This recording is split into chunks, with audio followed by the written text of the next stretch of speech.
seeing all of these homes across Florida right now for sale at 30% below what they bought them for a few years ago.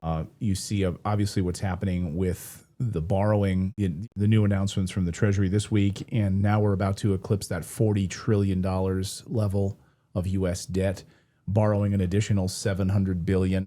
And we're also seeing interesting new construction versus existing housing. For the first time in I think forever, prices of existing housing are going up below or over the top of new construction.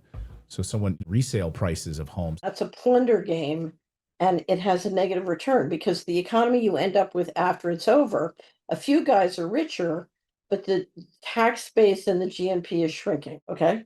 So what that means is you have less family wealth, less income in a place for people to buy houses, take care of them, et cetera, right? You're systematically wiping out the small firms and the small farms and the small businesses, right? And you're stripping the economy, you're weakening the economy, okay? And so the problem that people have with housing is that inflation, monetary inflation and the games they're playing is driving up the cost of goods.